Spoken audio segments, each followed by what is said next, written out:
Loki season 2 के ending को देखने का नजरिया आपका इस वीडियो के बाद से बदलने वाला है, क्योंकि डायरेक्टर ने ये कंफर्म कर दिया है कि ये गॉड ऑफ स्टोरीज वाला लोकी नहीं है बल्कि कुछ और है, जिसके ऊपर तो हम बात करेंगे ही। डायरेक्टर ने क्या कहा है इस लोकी के बारे में, तो उन्होंने ये बात कहा है कि वो इसको गॉड ऑफ स्टोरीज या गॉड ऑफ टाइम नहीं बुलाएंगे, बल्कि वो इस लोकी को a librarian that protects everyone story and allows it to flourish बताएंगे। अब देखा जाए तो ये अलाउज इट टू फ्लरिश वाला पार्ट मैंने जो अभी एक्सप्लेनेशन दिया उससे बखूबी कनेक्ट करता है, तो शायद तक इनको पता होगा कि आगे क्या होने वाला है, विच मीन्स कि लोकी वापस हमें दिख सकता है कैंग डायनेस्टी के अंदर। लोकी सीजन 2 के डायरेक्टर ने ये कंफर्म किया है कि वो लोगों ने गॉड ऑफ स्टोरीज वाला जो टाइटल है उसके लिए कॉमिक का रेफरेंस नहीं लिया, बल्कि ओरिजिनल लोकी मतलब कि जो नॉर्स माइथोलॉजी है उससे रेफरेंसेस लिया था। अब बात करें ये रोप का जो आइडिया है और हम लोगों को जो यूनिवर्स डिस्ट्रॉय होते हुए या फिर ऐसे लंबे लंबे दिखाया गया है ना, तो बॉस देखो ये फिक्शनल दुनिया है, तो यहाँ पर उन लोगों ने कुछ लिबर्टी लिया है, लेकिन लिबर्टी लेने से पहले उन लोगों ने कुछ अच्छे रेफरेंसेस भी दिए हैं।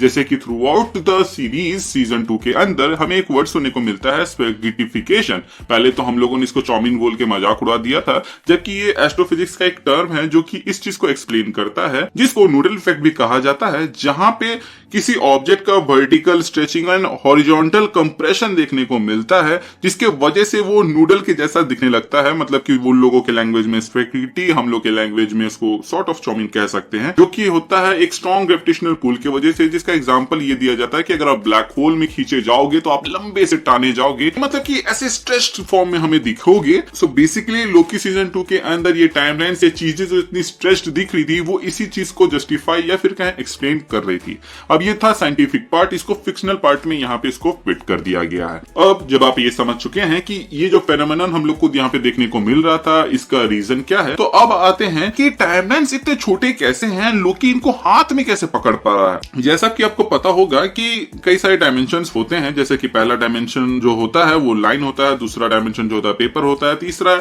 एनी ऑब्जेक्ट जिसको हम देख सकते हैं जिसमें हम लोग हैं, और फिर जो चौथा आता है वो है हमारा यूनिवर्स, जिसमें हम लोग टाइम को देख नहीं सकते हैं बट उसको परसीव कर सकते हैं। तो यहां पर जो लोकी एक पूरे यूनिवर्स को एक फिजिकल ऑब्जेक्ट की तरह देख रहा है, तो उसका मतलब ये होता है कि वो थर्ड डायमेंशन से फोर्थ डायमेंशन वाले जगह पर है। मतलब कि वो जो एंड ऑफ टाइम वाली जगह है वो बेसिकली ऐसी जगह है जहां से आप टाइमलाइंस को एज अ फिजिकल ऑब्जेक्ट देख सकते हो। Same goes for watchers layer, जहां पर वो ये जो गैप आप देखते हैं जहां पे वो खड़ा होकर सबको ताक रहा होता है, ये जगह भी फोर्थ डायमेंशनल ही है, लेकिन ये थर्ड डायमेंशनल बीइंग वहां पर है। इसके अलावा आप कह सकते हैं कि जो काउंसिल ऑफ कैंग भी हमें देखने को मिला है वो भी उसी जगह पर है, और इसीलिए वो लोग भी टाइमलाइंस को एज अ फिजिकल ऑब्जेक्ट देख पा रहे हैं। तो अब आप समझ गए होंगे कि वो लोकी यहाँ पे उसको कैसे ग्रैब कर पा रहा था। अब क्योंकि लोकी के पास पावर है तो वो उनपे जान भर रहा है और ये ग्रिसिल को बनाता है और टाइमलाइंस को फ्लरिश होने देता है। अब ये पावर कहां से आया, इसके ऊपर मैंने ऑलरेडी कई सारे थ्योरी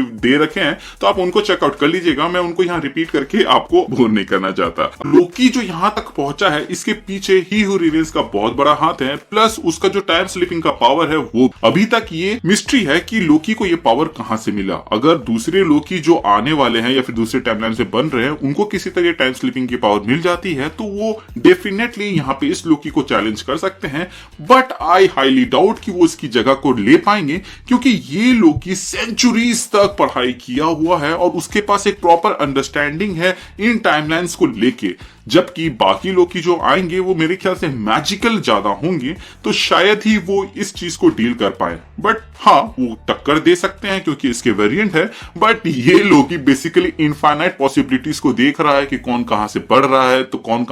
कहां से बढ़ रहा है और कहां से वो उसके लिए थ्रेट बन सकता है। तो ये चाहे तो उनको उसी वक्त रास्ते से हटा सकता है, और इवन तो वो नहीं हटाएगा तो ये जरूर जानता है कि उसको कैसे अपने सामने से हटाना है। सो आई हाईली डाउट कि इस लोकी को कोई लोकी वेरिएंट हटा सकता है, बट हाँ, लोकी को कोई ना कोई आउटस्मार्ट कर सकता है। अब वो कोई कैंग का वेरिएंट होगा या डॉक्टर डूम, ये तो हमें आने वाले समय में ही पता चलेगा। जितने भी लोग आप लोग देख रहे हैं, आपके मन में कोई सवाल है तो आप हमें कमेंट सेक्शन में पूछ सकते हैं। इंटरेस्टिंग लगे तो हम उसको अपने आने वाली वीडियोस में कवर करेंगे। आज का ये वीडियो कैसा लगा हमें कमेंट सेक्शन में जरूर बताइएगा। चैनल पे नए हैं तो चैनल को सब्सक्राइब कर दीजिएगा, पुराने हैं तो प्लीज चेक किया आपने बेल आइकन दबाया है नहीं। इसके अलावा thank you for watching this video, stay tuned.